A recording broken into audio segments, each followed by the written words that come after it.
Buenos días, mis amados hermanos, buenos días, bienvenidos nuevamente al tiempo de la palabra de nuestro Dios. Damos gracias al Padre Celestial, a su Hijo Jesucristo, nuestro Salvador, nuestro Rey, al Espíritu Santo que nos dio y nos sigue dando la guía cada día para caminar en sus caminos, en sus pasos hacia la voluntad del Padre, la voluntad agradable y perfecta que hace de nuestra vida un testimonio para la gloria de Dios. Vamos a ir en esta mañana a la palabra de nuestro Dios, Romanos capítulo 8, versículo 37. Romanos capítulo 8, versículo 37. El título, adversidad. Números 11 nos habla acerca del pueblo que era guiado por la mano de Dios. El arca del pacto iba delante de ellos, les preparaba lugar, un buen lugar para que ellos encontraran descanso, un lugar donde acampar, donde reposar. Siempre el ángel del Señor iba delante de ellos. Sin embargo, capítulo 11 de Números nos habla de que cuando ellos encontraron adversidad, empezaron a quejarse delante de nuestro Dios. Y no es de extrañar, porque en la historia del pueblo de Israel, toda vez que ellos veían la bendición de nuestro Dios, se gozaban, se alegraban. El mar se abrió, ellos danzaron panderiles, danzas delante de nuestro Dios, pero a la menor adversidad, ellos volvían a una actitud de queja, de lamento, como dice la palabra ahí en Números 11 en el original, un quejarse amargamente, un quejarse ante la adversidad.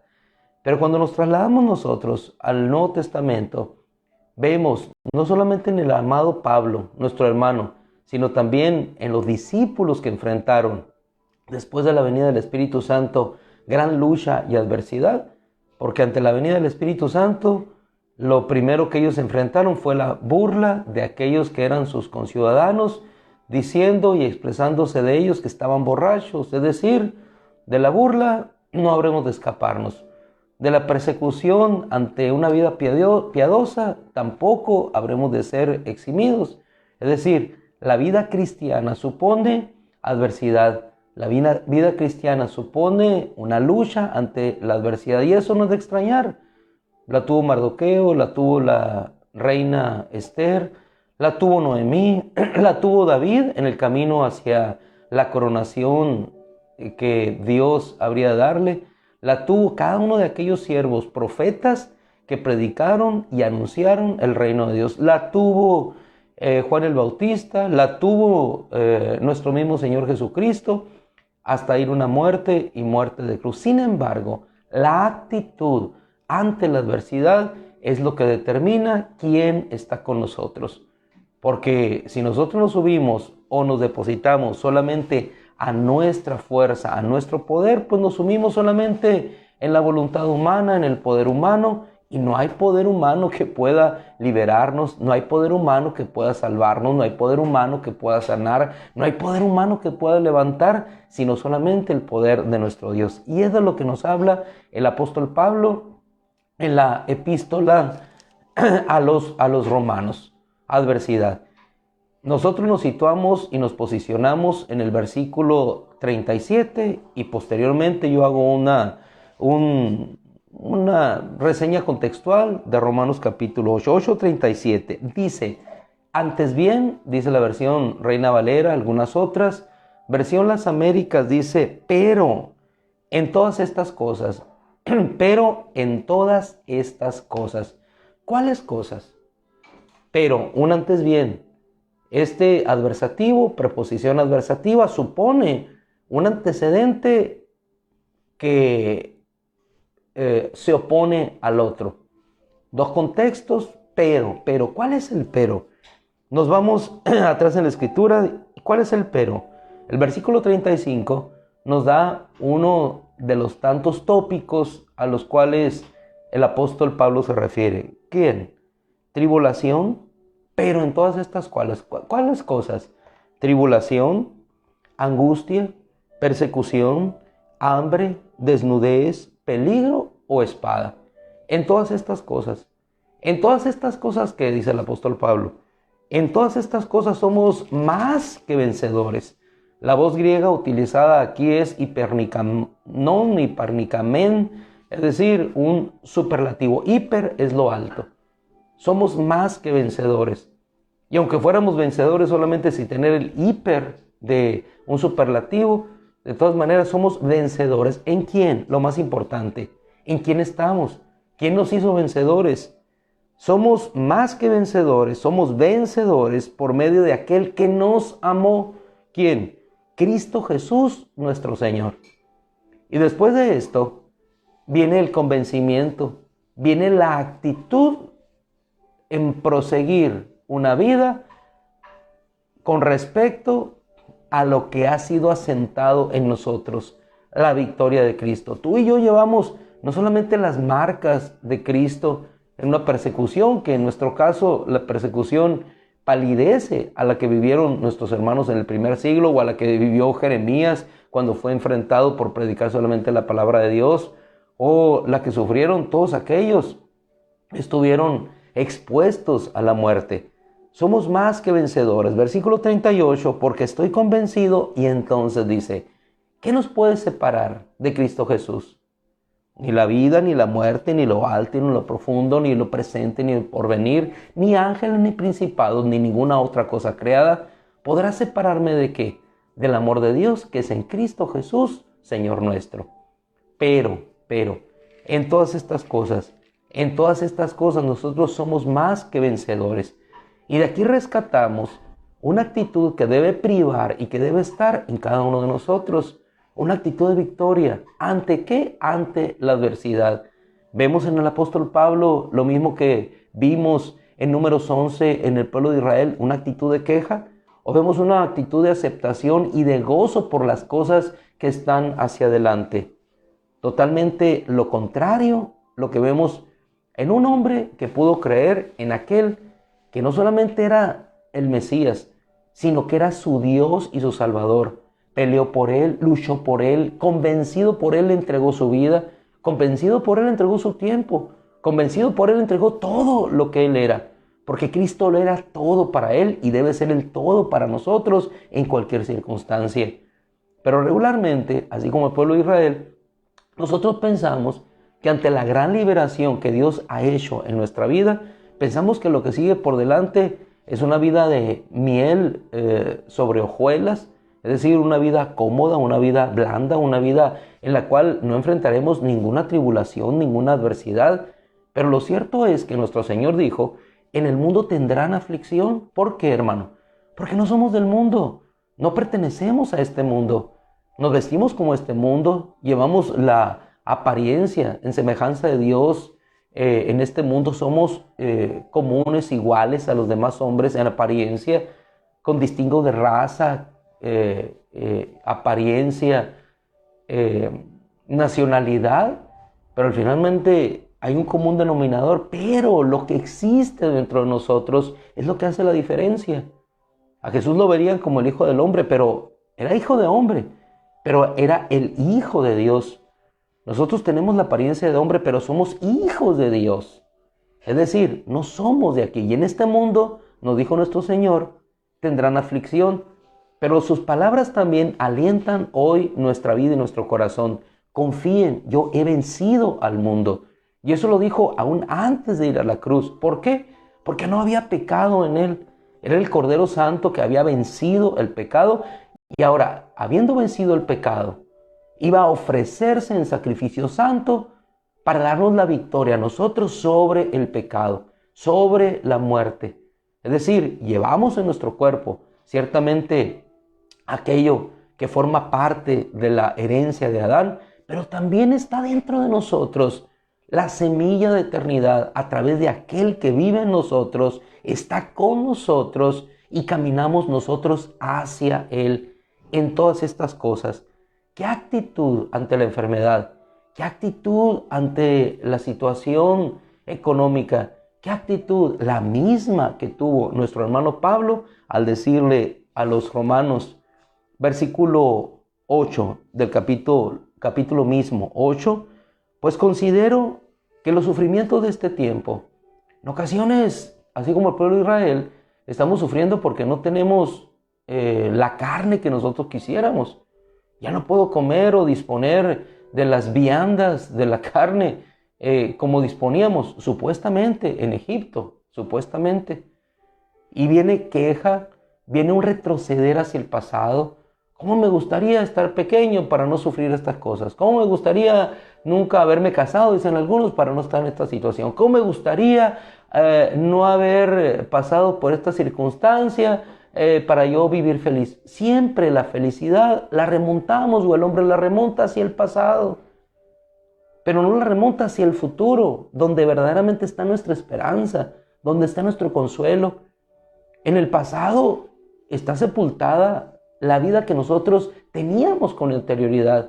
Y a nosotros estar regresándose al pasado, estamos negando el presente que Dios nos ha dado. Y estamos sepultando el futuro que tenemos hacia adelante. Entonces, la actitud siempre es en agradecimiento a Dios por el futuro que nos espera. El pueblo de Israel, en lugar de ver hacia la tierra prometida, empezó a ver siempre hacia el pasado, viendo en el pasado lo que nunca disfrutaron. Porque, en primer lugar, nunca en el pasado disfrutaron de la libertad. Y lo más preciado que tú y yo tenemos es la libertad. No solamente la libertad de que gozamos en esta nación y en algunas otras naciones, que tenemos la oportunidad de expresar, simplemente de expresar, hermano, expresar nuestros criterios. Encontraremos adversidad, criterios opuestos, situaciones en contexto ideológico que habrán de ir en contra, luchar, pero tenemos la oportunidad de expresarlo. La libertad es lo más precioso de que el hombre dispone. Ahora, esa es la libertad humana, pero la libertad que Él nos ha dado, independientemente de que estemos en una situación, en un régimen de opresión, si lo llegáramos a estar, tenemos la libertad de aquel que nos hizo verdaderamente libres, libres del pecado. Podrán atar nuestros cuerpos, pero no podrán atar a aquello que Él liberó, que es nuestro espíritu y nuestra alma. Podrán, en este caso, martirizar a Esteban, pero nunca podrán apresar aquello que el Señor hizo libre.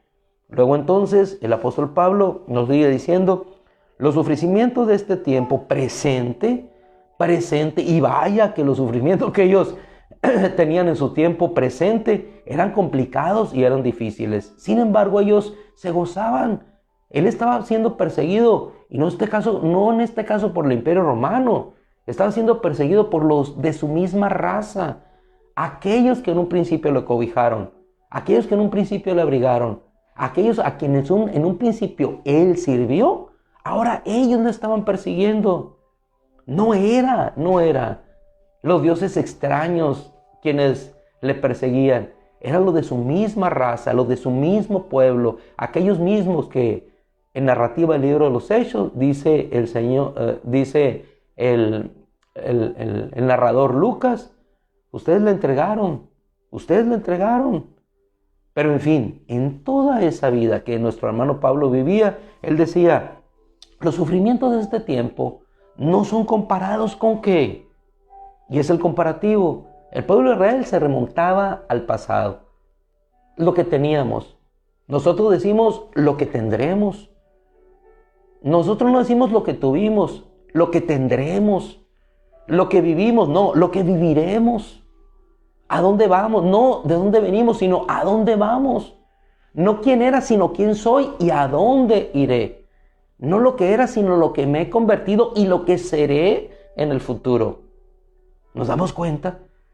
El Señor siempre nos lleva hacia adelante, en una actitud de victoria, en una actitud de fundamentarnos en Él y de seguir siempre hacia adelante. No lamentándolos porque llegó la enfermedad a Lázaro. No lamentándolos por como los discípulos del Señor, llevados por Él a cierto lugar para protegerles antes de llegar con María y Lázaro. Pues vayamos allá, tal vez muramos. No los llevaba a morir, los llevaba para que vieran la gloria de Dios en una resurrección y que tuvieran el testimonio de que Él era la resurrección y la vida. Si nosotros nos nutrimos con estas palabras, pero ante todo nos nutrimos con una actitud, hermano, porque podemos estar nutridos con las palabras, conocimiento bíblico, pero ese conocimiento, si no está nutrido por una actitud, una vivencia real en nuestra vida, en nuestro corazón, de que somos parte de Él, de que el apóstol Pablo expresa con esta claridad y firmeza de corazón las aflicciones, los sufrimientos del tiempo presente no son dignos de ser comparados con la gloria que nos ha de ser revelada. ¿Por qué? Porque el anhelo profundo de la creación es aguardar ansiosamente la revelación de los hijos de Dios. Y aún si tenemos debilidad, dice la Escritura, el Espíritu mismo nos ayuda. Si no sabes orar, el Espíritu mismo intercede por nosotros con gemidos indecibles. Pero en todas estas cosas somos más que vencedores por medio de aquel que nos amó. Por eso estamos convencidos de que nada podrá separarnos de Cristo Jesús, nuestro Señor. Apóstol Santiago, primera introducción que hace en su epístola, hermanos míos, nos dice: les ruego que se gocen en las muchas, diversas, variadas pruebas. ¿Por qué? Porque la prueba de su fe les hará tener paciencia. La paciencia, un carácter probado, y el carácter probado y esperanza para que seamos completos. Hermanos amados, la invitación de la Escritura siempre sigue siendo, en retrospectiva de las semanas anteriores que vimos las promesas de Dios, confiar en sus promesas, una actitud de victoria ante cualquier circunstancia de nuestra vida, confiando en que Él es nuestro Rey victorioso. En el mundo tendrán aflicción, ¿Qué nos toca a nosotros? Confiar. El mar se abrirá, confiar, el alimento llegará, confiar, el agua fluirá, confiar, Dios nos dará la victoria, confiar, serán como nuestro pan, confiar, los enemigos serán destruidos, confiar, veré la gloria de Dios, confiar, mi corona está allá, confiar, la nueva Jerusalén viene bajando en tanto que yo voy a ella, voy al encuentro de nuestro Dios. Aliéntense, anímense, decía nuestro hermano Pablo, con estas hermosas y bellas palabras. Damos gracias a Dios, la abundancia, en la necesidad, el Cristo sea exaltado y glorificado. En la abundancia, en la necesidad, todo lo puedo en el Cristo que me fortalece. Filipenses 4:3. Gracias, Padre, te damos hoy por tu bondad. En una actitud de agradecimiento, Señor, nos depositamos a ti. Gracias, Padre, gracias por la vida que nos has dado, gracias por la vida que nos diste y sobre todo gracias por la vida que nos darás. Señor, el presente palidece ante el futuro de gloria que tendremos.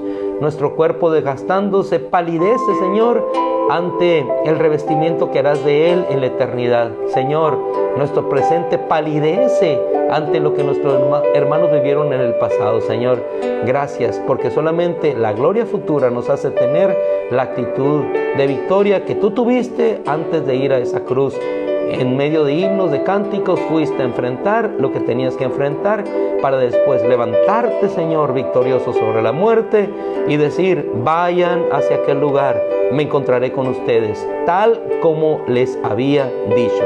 Y en esa palabra, Señor, nosotros hoy descansamos y confiamos. Gracias, mi Rey. Amén. Gloria a nuestro Dios. Mis amados hermanos, que el Señor les bendiga. Seguimos dando gracias a nuestro Dios por nuestra hermana Lucía. Seguimos dando gracias por nuestros hermanos Damián, Saraí. Que el Señor les siga fortaleciendo. A todos aquellos que siguen en la lucha, en la adversidad, que el Señor con su Espíritu les fortalezca, les haga victoriosos en cada momento, en cada circunstancia. ¿Por qué? Porque tenemos un Dios bueno, un Dios santo, un Dios poderoso, un Dios de gloria, un Dios de poder, un Dios que nos lleva de triunfo en triunfo y de victoria en victoria solamente en Él.